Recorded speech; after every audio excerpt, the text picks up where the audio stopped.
નમસ્તે, હું ધરા. આપ સૌનું સ્વાગત છે તમારી પોતાની મનપસંદગીની ચેનલ સ્માર્ટ લર્નિંગમાં. આજનો આપણો વિષય છે નામાના મૂળ તત્વો ભાગ 2. એમાં ચેપ્ટર 5 ધંધાકીય એકમોના નાણાકીય પત્રકો પાર્ટ 4. લાસ્ટ વિડીયોમાં એટલે કે થર્ડ પાર્ટમાં આપણે તમારા સ્વાધ્યાયમાં આપેલ દાખલા નંબર 8 જોયો. આજે આપણે તમારા સ્વાધ્યાયમાં આપેલ દાખલા નંબર 9 જોઈશું. જુઓ શું કે છે. પુષ્પા ટ્રેડર્સના નીચે આપેલા 31 માર્ચ 15ના રોજના કાચા સરવૈયા પરથી વાર્ષિક હિસાબો તૈયાર કરો. વાર્ષિક હિસાબ તૈયાર કરવાના કીધા એટલે શું કરવાનું? વેપાર ખાતું, નફા નુકસાન ખાતું અને પાકું સરવૈયું. પણ તરત જ વાર્ષિક હિસાબો તૈયાર નહીં કરી લેવાના. કેમ? તો કે પેલા કાચું સરવૈયું અને હવાલાઓ વાંચી લેવાના. કેમ? એનું કારણ શું? તો કે લાસ્ટ દાખલામાં આપણા દાખલા નંબર 8માં જોયું હતું કે કાચા સરવૈયામાં વેપાર ખાતાનો કાચો નફો આપી દીધો હતો એટલે વેપાર ખાતું તૈયાર કરવાની જરૂર પડી નથી. હવે તમને મારી પદ્ધતિ ખબર છે કે પેલા કાચું સરવૈયું ફટાફટ વાંચી જશું. એની શું અસર બાકી ઉપાડ આપેલું છે કે મૂડી આપેલું છે એની બધાની જે બાકી આપેલી છે એની શું અસર આવશે એ અત્યારે આપણે જોઈશું નહીં. પછી હવાલાઓ વાંચી જશું. હવાલાઓમાંની જેટલી અસર કાચા સરવૈયામાં જે ખાતાઓ આપેલા છે એને લગતી હોય એમાં શું કરી દઈશું? હવાલાઓ ટીક કરી દઈશું. કારણ તો કે જ્યારે આપણે બાકીઓની અસર આપીએ છીએ, કાચા સરવૈયાની બાકીઓની અસર, ત્યારે જે રકમ છે એ વાર્ષિક હિસાબોમાં અંદરની કોલમમાં લખવી કે બહારની કોલમમાં લખવી એ આપણને ખ્યાલ આવે એટલા માટે. બીજું તો કે હું હવાલામાં કઈ રીતે કરાવું છું? તો કે 6 હવાલા આપેલા હોય કે 10 હવાલા, પેલા બધા હવાલાની એક એક અસર આપી દઉં અને પછી બધા હવાલાઓની ફરી પાછી એક એક અસર આપું. પણ ઘણીવાર સ્ટુડન્ટની એવી ડિમાન્ડ હોય છે કે મારે બંને અસર જોડે આપવી હોય તો આજે હું તમને એ રીતે દાખલો કરાવીશ કે દરેક હવાલાની 2 અસર આપી દેશું અને પછી એક હવાલાની 2 અસર આપ્યા પછી બીજા હવાલા તરફ જોઈશું. હવે આપણે પેલા કાચું સરવૈયું વાંચી જઈએ. તો કે ઉપાડ, મૂડી, ખરીદ અને વેચાણ, માલ પરત, પ્રોવિડન્ટ ફંડ અને પ્રોવિડન્ટ ફંડમાં ફાળો, પ્રોવિડન્ટ ફંડના રોકાણો અને તેનું વ્યાજ, દેવાદારો, લેણદારો, વટાવ, ગાલખાત અને ગાલખાત અનામત, હુંડીઓ, માલનો સ્ટોક 1/4/14 એટલે કે સ્ટોક થયો શરૂઆતનો, ડેમરેજ, કસ્ટમ ડ્યુટી, વેપાર ખર્ચા, રોકડ શિલક, બેંક શિલક, કાયમી મિલકતો, જાહેરાત ખર્ચ અને અન્ય આવકો. એવા કોઈ ખાતા નથી કે આપણે ખબર ન પડે. પણ ઘણી વાર તો એ સ્ટુડન્ટને ડાઉટ હોય છે કે પ્રોવિડન્ટ ફંડ શું, પ્રોવિડન્ટ ફંડમાં ફાળો, રોકાણો, તેનું વ્યાજ, પછી ડેમરેજ, કસ્ટમ ડ્યુટી, અમુક પારિભાષિક શબ્દોનો ખ્યાલ આવતો નથી. અગર તમને કોઈ પારિભાષિક શબ્દ ન સમજાય અને તમારે તેના શોર્ટ વિડીયો જોતા હોય તો તમે મને કમેન્ટ કરીને કહી શકો છો. એની સમજણના શોર્ટ વિડીયો તમારા માટે હું બનાવી આપીશ. હવે આપણે કાચું સરવૈયું વાંચી લીધું. હવાલાઓ વાંચી લેશું. પેલો તારીખ 31 માર્ચ 15ના રોજ 2,02,000નો સ્ટોક છે, જેમાંથી 2,000નો જાહેરાત સામગ્રીનો સ્ટોક છે. માલના સ્ટોક પૈકી 40% માલની બજાર કિંમત વધુ છે અને 20% વધુ છે અને 30% માલની બજાર કિંમત 20% ઓછી છે, જ્યારે બાકીના માલમાં 5,000 રિપેરિંગ ખર્ચની જરૂર છે. શું કીધું છે? 31 માર્ચ 15 એટલે કે આખા સ્ટોકની વાત કરી છે. હવે આપણે કાચું સરવૈયું વાંચી લીધું, એમાં ક્યાંય આખા સ્ટોક વિશે કીધું નથી. પણ હવે જુઓ, એમાં 2,000ની જાહેરાત સામગ્રીનો સ્ટોક છે એટલે જાહેરાત ખર્ચ આપેલું છે કાચા સરવૈયામાં, એક ટીક આપણે જાહેરાત ખર્ચમાં કરી દઈશું. બાકીનો આપણે ગણતરી પછી જોઈશું, એની અસર પછી જોઈશું. જાહેરાતમાં આપેલ માલ ₹1500, એક ટીક આપણે ખરીદીમાં કરશું. શું કામ? તો કે જાહેરાતમાં માલ આપ્યો એટલે માલ આપણો ગયો, વેચાણ નથી થયું પણ માલ ઓછો થયો એટલે આપણી ખરીદી ઓછી થઈ કહેવાય. એટલે એક ટીક આપણે ખરીદીમાં કરશું અને બીજું જાહેરાત ખર્ચમાં. ₹10,000નું ઉધાર વેચાણ ભૂલથી ઉધાર ખરીદી તરીકે નોંધેલ છે. ઉધાર વેચાણ અને ઉધાર ખરીદી કીધું છે. એક ખરીદ વેચાણમાં કરશું અને બીજું દેવાદાર લેણદારમાં. શું કામ દેવાદાર લેણદારમાં? તો કે ખરીદી અને વેચાણ શેને લગતા હોય? દેવાદાર અને લેણદારને લગતા. દેવાદારોમાંથી 30,000 ગાલખાત તરીકે માંડી વાળવાના છે, 10% ગાલખાત અનામત તરીકે રાખવાની છે. તો એક ટીક દેવાદારમાં અને બીજું ટીક ગાલખાત અને ગાલખાત અનામતમાં. આ સાઈડ ટીક કરું મતલબ કે આ સાઈડ જે ખાતાનું નામ છે આમાં ખરીદી છે, આ દેવાદાર છે એટલે આ સાઈડ ટીક કર્યું છે. આ સાઈડ કર્યું એનો મતલબ કે દેવાદાર લેણદાર છે, આ ગાલખાત અને ગાલખાત અનામત છે, બંનેમાં એની અસર આવે છે એટલા માટે આ સાઈડ ટીક કરી દઉં છું, ખ્યાલ આવે આપણે. મૂડી પર 10% વ્યાજ આપવાનું છે અને ઉપાડ પર 6% લેખે વ્યાજ વસૂલ કરવાનું. તો મૂડી અને ઉપાડ બંનેમાં ટીક કરી દઈશું. કાયમી મિલકતો પર 10% લેખે સીધી લીટીની પદ્ધતિએ ઘસારો ગણો. એક કાયમી મિલકતમાં ટીક કરી દઈશું. હવે શું આપશું? આપણે અસર આપશું. હવે જ્યારે કાચા સરવૈયાની બાકીની અસર આપણે આપીએ છીએ વાર્ષિક હિસાબોમાં, ત્યારે શું કરવાનું? તો કે જે અસર અપાઈ જાય એમાં શું કરવાનું? આ રીતે ટીક કરી દેવાનું. તો આપણે કોઈ બાકીની અસર બાકી રહી જાય નહીં એટલા માટે. હવે એની પહેલા વાર્ષિક હિસાબો તૈયાર કરી દેશું. વેપાર ખાતું, નફા નુકસાન ખાતું અને પાકું સરવૈયું. આપણે વાર્ષિક હિસાબો તૈયાર કરી દીધા. હવે આપણે એની અસર આપશું. પેલું છે ઉપાડ અને મૂડી. બુક બાજુમાં રાખવી એટલે બાકીઓની જે અસર આપીએ છીએ ત્યારે ખ્યાલ આવે, અને કેલ્ક્યુલેટર બી પણ બાજુમાં રાખવું. કેમ તો કે હવાલાઓની બાકીની અસર આપીએ ત્યારે ગણતરી ટાઈમે ખ્યાલ આવે એટલા માટે. ઉપાડ અને મૂડી શેમાં આવે તો કે પાકા સરવૈયામાં. સરવાની બાકી મૂડી 3,30,000 અને ઉપાડ કેટલું છે 26,400. મૂડીમાંથી ઉપાડ શું થાય? બાદ થાય. ખરીદી અને વેચાણ શેમાં આવે તો કે વેપાર ખાતામાં. ખરીદી 3,24,900 અને વેચાણ 8,80,000. ટીક કરતું જવાનું. પછી માલ પરત. તો માલ પરત ઉધાર આપ્યું છે તો એ શું થયું? ખરીદ પરત થયું કે વેચાણ પરત? શું થાય? ખરીદીની બાકી કઈ હોય? ઉધાર હોય. અને વેચાણની જમા. એનું ઉલટું એના માલ પરતમાં હોય. ઉધાર આપેલું છે તો શું થયું? વેચાણ પરત. અને જમા આપેલું છે તો ખરીદ પરત. તો એ શેમાં આવે તો કે એ બી વેપાર ખાતામાં આવે. ખરીદીમાંથી ખરીદ પરત માઇનસ થાય અને વેચાણમાંથી વેચાણ પરત માઇનસ થાય. પછી પ્રોવિડન્ટ ફંડ અને પ્રોવિડન્ટ ફંડમાં ફાળો. તો પ્રોવિડન્ટ ફંડ શેમાં આવે તો કે પાકા સરવૈયામાં દેવા તરીકે પ્રોવિડન્ટ ફંડ. અને પ્રોવિડન્ટ ફંડમાં ફાળો એ શેમાં આવે તો કે નફા નુકસાન ખાતામાં વહીવટી ખર્ચા તરીકે 11,000. પછી પ્રોવિડન્ટ ફંડના રોકાણો અને તેનું વ્યાજ. રોકાણો કીધું તો રોકાણો તમને ખબર કે આપણી મિલકતો છે તો શેમાં આવે? પાકા સરવૈયામાં મિલકત લેણા બાજુ પ્રોવિડન્ટ ફંડના રોકાણો 1,10,000 અને પ્રોવિડન્ટ ફંડ તેનું વ્યાજ કીધું છે તો એ શેમાં થાય? પ્રોવિડન્ટ ફંડમાં પ્લસ થાય. પ્રોવિડન્ટ ફંડના રોકાણોનું વ્યાજ 8,800. પછી દેવાદારો લેણદારો શેમાં આવે? પાકા સરવૈયામાં. દેવાદારો 2,20,000, લેણદારો 1,65,000. દેવાદારો મિલકત લેણા બાજુ, લેણદારો મૂડી દેવા બાજુ. પછી વટાવ.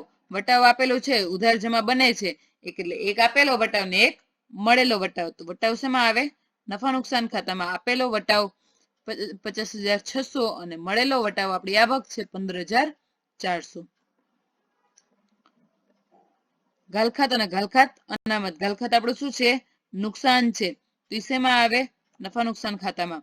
તો ગાલખાત જ્યારે ગાલખાતનું આપીએ છે અસર ત્યારે કાચા સરવે અને હવાલામાં બંને આપેલી હોય ત્યારે ગાલખાત કાચ લખવાનું એટલે ખબર પડે કે કાચા સરવૈયાની છે, અને હવાલાની હોય તો ગાલખાત કાઉન્સમાં હ લખવાનું એટલે ખબર પડે કે આ હવાલાની છે. અને ગાલખાત અનામત શું થાય? એમાંથી માઇનસ થાય એટલે એ શું કરશું? નફા નુકસાનમાં ગાલખાતમાંથી માઇનસ કરશું. પછી હુંડીઓ. હુંડી શેમાં આવે તો કે પાકા સરવૈયામાં. લેણી હુંડીઓ મિલકત લેણા બાજુ અને દેવી હુંડીઓ મૂડી દેવા બાજુ. પછી માલનો સ્ટોક 1,4,14 નો આપેલો છે એટલે શરૂઆતનો સ્ટોક છે તો શરૂઆતનો સ્ટોક શેમાં આવે? વેપાર ખાતામાં. માલનો સ્ટોક 1 એપ્રિલ 14, 88,000. પછી ડેમરેજ. ડેમરેજ શેને લગતો ખર્ચો છે તો કે વેપાર ખાતાને લગતો.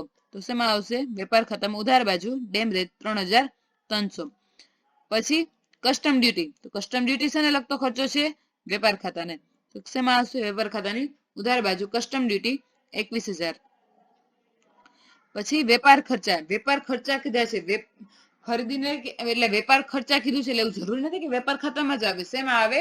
નફા નુકસાન ખાતામાં. શું કામ તો કે વેપાર કરવા કે ધંધો કરવા માટે જે ખર્ચા થયા છે, પરચુરણ ખર્ચા હોઈ શકે, સ્ટેશનરીના ખર્ચા હોઈ શકે, કોઈ બી બીજા ખર્ચા હોઈ શકે. તો અન્ય ખર્ચા છે વેપાર ખાતામાં શેના ખર્ચા આવે? ખરીદી અને ઉત્પાદનને લગતા ખર્ચા આવે. બાકી જે ખર્ચા કે નુકસાન હોય શેમાં આવે? નફા નુકસાન ખાતામાં. એટલે વેપાર ખર્ચા શેમાં આવશે? નફા નુકસાન ખાતાની ઉધાર બાજુ વેપાર ખર્ચા 1,00,000. પછી રોકડ સિલક ને બેંક સિલક કેમાં આવે તો કે પાકા સરવૈયામાં. રોકડ સિલક 10,000, બેંક સિલક 35,100. પછી કાયમી મિલકતો. મિલકતો કેમાં આવે તો કે પાકા સરવૈયામાં. કાયમી મિલકતો 4,80,000.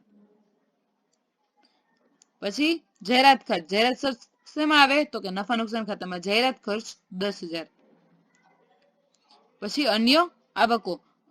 બીજી કોઈ આવક હોય તો શેમાં આવે? નફા નુકસાન ખાતાની જમા બાજુ અન્ય આવકો 19,600. હવે આટલું જોઈ લીધું. તમે કહેશો કે મેડમ તમે તો બહુ જલ્દી બધી એની અસર આપી દીધી, અમને કેમ ખબર પડે? તો તમે જેમ પ્રેક્ટિસ કરશો આ જ રીતે તમે બી એક્ઝામમાં ફટાફટ એની અસર આપી શકશો. હવે આપણે શું કરશું? હવાલાઓની અસર આપશું. હંમેશા છે ને ફટાફટ અસર આપવી હોય ને તો બીજી એની ટ્રીક આપું કે ઉપાડ મૂડી, ખરીદી, વેચાણ, માલ પરત, દેવાદાર, લેણદાર, ઘાલખાત અનામત, હુંડીઓ, સ્ટોક, પછી આ રોકડ સિલક, બેંક સિલક, કાયમી મિલકતો, અમુક ખર્ચા, ઘાલખાત, આ બધું છે ને ફિક્સ છે. ગમે તેવો દાખલો હોય, 10માનો હોય, સોરી 11માનો હોય કે 12માનો દાખલો, આટલું તો ફિક્સ હોય ને હોય. તો આટલાની અસર તો તમે ફટાફટ આપી શકો. 1 મિનિટમાં બધી અસર અપાઈ જાય આટલી તો. બાકીની અસર હોય કઈ નવું હોય, પ્રેક્ટિસ કરશો એટલે બધી અસર તમને ખ્યાલ આવી જ જશે. નવું કઈ આવે છે તો વિચારવાનું છે, ખર્ચો છે, નુકસાન છે, દેવું છે કે મિલકત છે, તો આપણે વિચારવું પડે. હવે આપણે શું કરશું? હવાલાઓ. પેલો હવાલો તારીખ 31 માર્ચ 15 ના રોજ 2,02,000 નો સ્ટોક છે, જેમાંથી 2,000 જાહેરાત સામગ્રીનો સ્ટોક છે. માલના સ્ટોક પૈકી 40% માલની બજાર કિંમત 20% વધુ છે અને 30% માલની બજાર કિંમત 20% ઓછી છે, જ્યારે બાકીના માલમાં 5,000 રિપેરિંગ ખર્ચની જરૂર છે. હવે આપણે આની ગણતરી જોઈએ, પણ એની પહેલા આપણે જાહેરાત સામગ્રીના સ્ટોકનો એ ટીક કર્યું છે ને એની અસર આપણે આપી દઈએ. તો જાહેરાત ખર્ચ ક્યાં છે તો કે નફા નુકસાન ખાતામાં. તો એમાંથી સ્ટોક શું કરશું? માઇનસ કરશું. જાહેરાત સામગ્રીનો સ્ટોક 2,000 રૂપિયા. હવે આપણે બાકીના હવાલાઓની ગણતરી જોઈએ. શું કીધું છે વાંચો. તારીખ 31 માર્ચ ના રોજ 2,02,000 નો સ્ટોક છે. તો આપણે લખી દીધું 2,02,000 નો સ્ટોક. 2,000 જાહેરાત સામગ્રીનો સ્ટોક છે. તો 2,000 જાહેરાતનો સ્ટોક છે. તો બાકી આપણે પાસે ફાઇનલ સ્ટોક કેટલો રહ્યો? 2 લાખ. એટલે કેટલો આખો સ્ટોક કહેવાય? કેટલો? 2 લાખ. પણ જુઓ એમાં બી આગળ કઈક કીધું છે. ખાલી એટલું કીધું હોત ને તો આપણો આખો સ્ટોક કેટલો થાત? 2 લાખ. પણ એમાં આગળ કઈક કીધું છે. માલના સ્ટોક પૈકી 40% માલની બજાર કિંમત 20% વધુ છે. આખા સ્ટોકનો જે 2 લાખ છે ને એમાંથી 40% જેટલો જે સ્ટોક છે ને એની બજાર કિંમત 20% વધુ છે. તો પેલા 2 લાખના 40% કેટલા થાય? 80,000. એની 20% બજાર કિંમત વધુ છે. તો 80,000 ના 20% કેટલા થાય? 16,000. તો 80,000 માં 16,000 ઉમેરીએ તો કેટલા આવે? 96,000. પછી 30% માલની બજાર કિંમત 20% ઓછી છે. તો 2 લાખના 30% કેટલા થાય? 60,000. એની 20% ઓછી. તો 60,000 ના 20% કેટલા થાય? 12,000. તો 60,000 માંથી 12,000 માઇનસ કરીએ તો કેટલા આવે? 48,000. હવે આગળ વાંચો. જ્યારે બાકીના માલમાં 5,000 નો રિપેરિંગ ખર્ચ જરૂરી છે. બાકીનો એટલે હવે એમ કેશું આપણે કેમ ખબર પડે? તો કે ટકાવારી કેટલામાં હોય? 100 માં. 40 + 30 કેટલા થયા? 70. 100 માંથી 70 જાય તો 30. તો એટલે 2 લાખના બાકી 30% કેટલા? 60,000. 5,000 નો રિપેરિંગ ખર્ચ જરૂરી છે. તો 5,000 આપણે ઓછા કરી દઈએ તો એની બજાર કિંમત કેટલી થઈ? 55,000. ખ્યાલ આવી ગયો? 40, 30, 100% કરી દીધું. મૂળ કિંમત ને બજાર કિંમત જોઈ લીધી. હવે જો આખા સ્ટોકમાં ફાઇનલ શું કરવાનું? મૂળ કિંમત અને બજાર કિંમત પૈકી ઓછી કિંમત ધ્યાનમાં લેવાની. જ્યારે આખા સ્ટોકમાં આ રીતે ગણતરી કરવાની કીધી હોય ત્યારે મૂળ કિંમત અને બજાર કિંમતમાંથી જે ઓછી કિંમત છે એને શું કરવાની? ધ્યાનમાં લેવાની. તો આ 40% માં કઈ ઓછી છે? આ મૂળ કિંમત 80,000. 30%માં તો કે 48,000 અને બાકીના 30%માં 55,000. તો 80,000 + 48,000 + 55,000. તો ટોટલ આખો સ્ટોક કેટલો થયો? 1,83,000. કેમાં અસર આવે? તો કે વેપાર ખાતામાં અસર આવે. આખો સ્ટોક 1,83,000 ને બીજી પાકા સરવૈયામાં આખો સ્ટોક 1,83,000. ફરી એકવાર એની ગણતરી જોઈ લો. જોયું? 2,02,000 નો સ્ટોક હતો. એમાંથી જાહેરાત સામગ્રીનો સ્ટોક હતો. મૂળ કિંમત ને બજાર કિંમત શોધી અને એ બે માંથી જે ઓછી કિંમત હતી એ ધ્યાનમાં આપણે લીધી. એટલે આપણો કેટલો સ્ટોક આવ્યો? 1,83,000. હવે જ્યારે બંને અસર આપી દઈએ છીએ તો એમાં શું કરી દેવાનું? 2 ટીક કરી દેવાનું. એટલે આપણે ખ્યાલ આવી જાય કે આપણે બંને અસર આપી દીધી છે. જાહેરાતમાં આપેલો માલ ₹1,500. જાહેરાતમાં માલ આપ્યું તો એક ટીક આપણે અહીંયા કર્યું છે ખરીદીમાં અને બીજું જાહેરાત ખર્ચમાં. તો પેલા એક આપણે ખરીદીમાં આપી દઈએ માઇનસ જાહેરાતમાં આપેલો માલ. માઇનસ શું કામ કર્યું તો કે એટલી આપણી ખરીદી ઓછી થઈ એટલે જાહેરાતમાં આપેલ માલ આપણે એટલો ઓછો કર્યો. અને બીજી શું કીધું છે, જાહેરાતમાં માલ આપ્યો છે તો બીજી અસર શેમાં આવશે તો કે નફા નુકસાન ખાતામાં જાહેરાતમાં આપેલ માલ. જાહેરાત ખર્ચ એટલો આપણો વધ્યો એટલે આપણે શું કર્યું એમાં પ્લસ કર્યું 7,500. હવે એમાં બી આપણે બે ટીક કરી દઈશું. બે અસર અપાઈ ગઈ. ₹10,000 નું ઉધાર વેચાણ ભૂલથી ઉધાર ખરીદી તરીકે નોંધેલ છે. ઉધાર વેચાણ ભૂલથી ઉધાર ખરીદી તરીકે નોંધેલ છે એટલે શું કરવાનું હતું, ઉધાર વેચાણ કરવાનું હતું એની બદલે ખરીદી કરી દીધી. તો વેચાણ કર્યું તો પ્રોપર થાત વેચાણ. તો હવે શું કરશું, વેચાણમાં પ્લસ કરશું. જોઈએ આપણે વેચાણ શેમાં હોય, વેપાર ખાતામાં. પેલા ઉધાર વેચાણ કરવાનું હતું એની બદલે ઉધાર ખરીદી કરી દીધી. તો ખરીદીમાંથી પેલા શું કરશું, માઇનસ કરશું એટલે ખોટી નોંધેલ ખરીદી. કરવાનું શું હતું, સોરી, શું કરવાનું હતું તો કે વેચાણ કરવાનું હતું એટલે વેચાણમાં આપણે વધારો કરશું. નહીં નોંધેલ વેચાણ કેટલું, ₹10,000. બરાબર. પેલા શું કરવાનું હતું, વેચાણ કરવાનું હતું એની બદલે આપણે ખરીદીમાં બુક કરી દીધું હતું એટલે ખોટી રીતે કર્યું હતું એટલે ખોટી નોંધેલ ખરીદી શું કરી દીધી, માઇનસ કરી દીધી. અને વેચાણમાં પ્લસ કરવાનું હતું એટલે વેચાણમાં આપણે વધારો વેચાણ કરવાનું હતું તો આપણે વેચાણમાં શું કર્યું, પ્લસ કર્યું. બીજી અસર શેમાં આવશે તો કે દેવાદાર અને લેણદારમાં. હવે વેચાણ કરવાનું હતું તો વેચાણ કર્યું આપણે અત્યારે સુધાર્યું તો આપણે શું કરશું, વેચાણ દેવાદારમાં પ્લસ કરશું. દેવાદાર એટલે આપણે વેચાણ કોને કરીએ તો કે આપણા ગ્રાહકોને. ગ્રાહકો એટલે દેવાદારો. તો આપણે વેચાણ કરવાનું હતું અને પ્રોપર અત્યારે વેપાર ખાતામાં પ્રોપર આપણે અસર આપી દીધી તો વેચાણ કર્યું હોત તો આપણા દેવાદાર વધત એટલે દેવાદારમાં શું કર્યું, પ્લસ કર્યું. અને ખોટી નોંધેલ ખરીદી એટલી ખોટી નોંધાઈ ગઈ એટલે શું કર્યું, માઇનસ કરી દીધું. એટલા લેણદાર આપણા ઓછા થઈ ગયા એટલે એની બી બે અસર અપાઈ ગઈ. દેવાદારોમાંથી 30,000 ઘાલખાત તરીકે માંડી વાળવાના છે અને 10% ઘાલખાત અનામત રાખવાની છે. હવે દેવાદારમાંથી ઘાલખાત માઇનસ કરવાની કેટલી, 30,000 એટલે માઇનસ કરી. હંમેશા યાદ રાખવાનું કે ઘાલખાત અનામત છે ને એ દેવાદારોમાંથી ઘાલખાત માઇનસ કર્યા પછી જે રકમ બચે ને એના ઉપર જ ઘાલખાત અનામતની ગણતરી થાય. તો ઘાલખાત માંથી નહીં દેવાદારમાં નહીં નોંધેલ વેચાણ પ્લસ કર્યું એટલે દેવાદારો આપણે કેટલા આવ્યા, 2,30,000. એમાંથી ઘાલખાત શું કરી, 30,000 ની માઇનસ કરી. પછી દેવાદારો કેટલા વધ્યા, 2 લાખ. એના ઉપર કેટલી કીધી છે ઘાલખાત અનામત, 10%. તો ઘાલખાત અનામત કેટલી, ₹20,000. હવે ઘાલખાત હવાલા અને ઘાલખાત અનામત હવાલાની આપણે બીજી અસર આપશું કેમાં તો કે નફા નુકસાન ખાતામાં. ઘાલખાત એટલી વધી, ઘાલખાત હવાલાની પ્લસ ઘાલખાત અનામત એટલું આપણે નુકસાન અનામત આપણે એની રાખી દીધી તો કે 20,000 પ્લસ કર્યા. હવાલાની ઘાલખાત અનામત છે એ શું થાય, ઘાલખાતમાં પ્લસ થાય. જ્યારે કાચા સરવૈયાની ઘાલખાત અનામત છે ઘાલખાતમાંથી શું થાય, માઇનસ થાય. એની બી બે અસર અપાઈ ગઈ. મૂડી પર 10% વ્યાજ આપવાનું છે ને ઉપાડ પર 6% વ્યાજ. એટલે મૂડી ને ઉપાડ શેમાં હોય, પાકા સરવૈયામાં. મૂડી પર વ્યાજ 10% તો 3,30,000 ના કેટલા, 10% 33,000 અને ઉપાડ પર 6% તો 26,400 ના 6% કેટલા થાય, ₹1,584. હવે એની બીજી અસર ક્યાં આવે તો કે નફા નુકસાન ખાતામાં. મૂડી પર વ્યાજ 33,000 અને ઉપાડ પર વ્યાજ 1,584. એની બી બે અસર અપાઈ ગઈ. આ રીતે ટીક કરતા જશો તો ભૂલ ક્યારેય હવાલામાં પડશે નહીં. ટીક એટલા માટે કે આપણે જુઓ, આપણે એમ થયું કે મૂડીની તો મેં પાકા સરવૈયામાં અસર આપી દીધી, હા હાલો હવે હું આગળ હવાલો વાંચવા માંડું, પણ અહીંયા બીજું ટીક બાકી હશે ને તો ખ્યાલ આવશે આપણે કે ના મેં એક જ અસર આપી છે એટલે જ મેં એક ટીક કર્યું હશે. બે અસર આપી હોય તો મેં બે ટીક કરી દીધા હોય.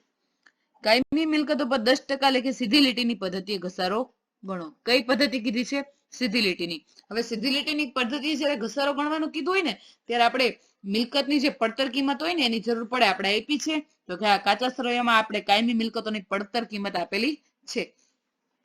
તો જયારે સીધી લીટીની પદ્ધતિ ઘસારો ગણવાનું કીધું છે ત્યારે ઘસારો શેના ઉપર ગણવાનો, પડતર કિંમત પર. તો 6 લાખના 10% કેટલા થાય? 60,000 રૂપિયા. જ્યારે ચોપડે કિંમત કેટલી આપી છે? 4,80,000 પર. સીધી લીટીની પદ્ધતિએ ચોપડે જે કિંમત આપી છે એના ઉપર નહીં, પણ કેના ઉપર? પડતર કિંમત પર. એટલે આપણે ઘસારો કેટલો બુક કરવાનો? તો કે 60,000.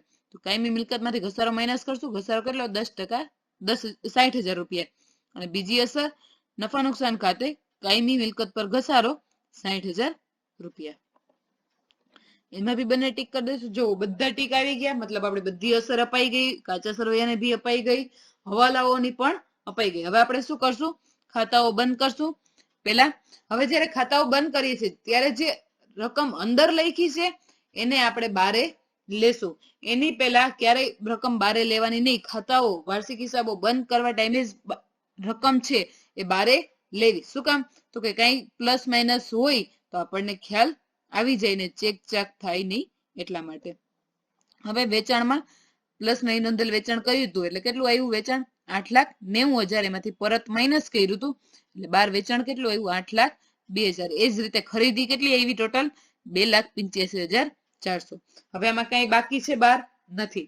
તો શું કરવાનું? બંને સાઈડ ટોટલ કરવાનું. જે સાઈડ નો ટોટલ વધારે હોય એ બંને બાજુ લખી દેવાનો. મેં અહીં ગણતરી કરી લીધી છે એટલે મને ખ્યાલ આવી ગયો જમા બાજુનો વધારે છે. તો આપણે બંને બાજુ શું લખી દઈશું? જમા બાજુનો ટોટલ કેટલો?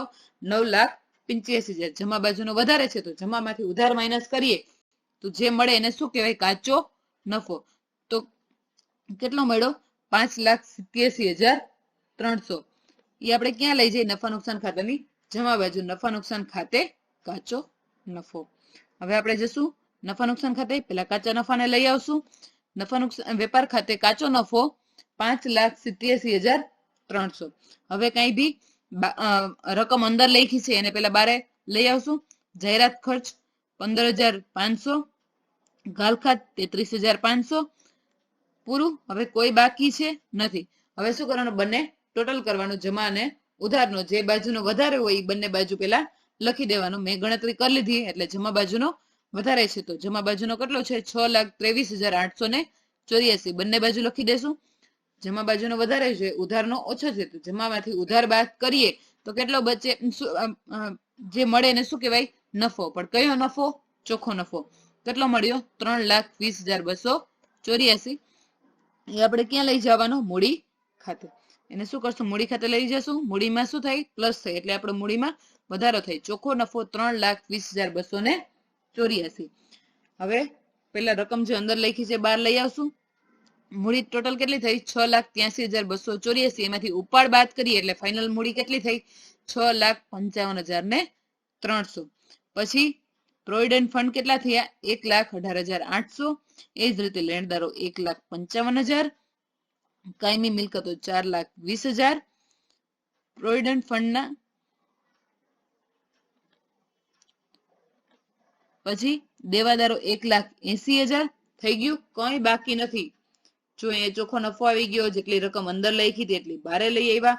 હવે શું કરવાનું? બંને બાજુ ટોટલ કરી દેવાનું. આમાં કઈ વધારે ઓછું હોય નહીં. બંને બાજુ આપણો ટોટલ આવી જાય અને સરખો આવી જાય એટલે આપણો દાખલો સાચો. અહીંયા આવી ગયો 9,56,600.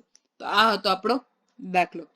તમને કોઈ બી ક્વેરી હોય તો તમે મને કમેન્ટ કરી કહી શકો છો. બીજા કોઈ દાખલાની ગણતરીની જરૂર હોય તો હું એનો બી વિડીયો બનાવી દઈશ. તમે કમેન્ટ કરીને મને કહેશો તો. બાકીનું આજે આપણે અહીંયા સુધી રાખશું. બાકીનું આપણે નેક્સ્ટ વિડીયોમાં જોઈશું. Thank you.